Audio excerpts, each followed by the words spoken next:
name is Mateo. I'm the CEO of Lyft, and we're the organizers of this lovely convention.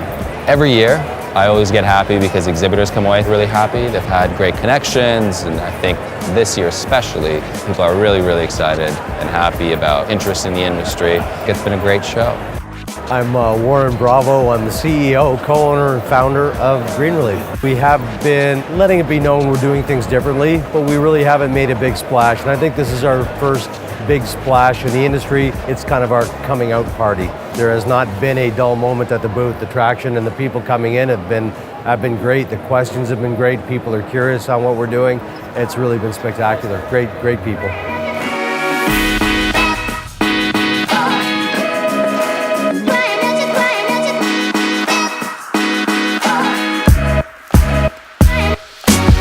My name is Rosie Mondin. I'm the CEO of Quadrant Canatech. Our extractor is called The Boss. I've been coming to Lyft actually since day one. The booths themselves have just really stepped it up. It's really exciting to see the growth of the industry, no doubt.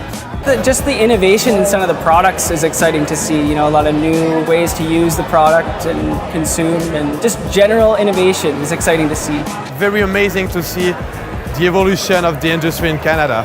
We're excited to have a launch at the Lyft show this year, and kudos to Lyft because this show has been exceptional for us. They've really driven a lot of people and given us a lot of awareness on what we're doing differently in the industry.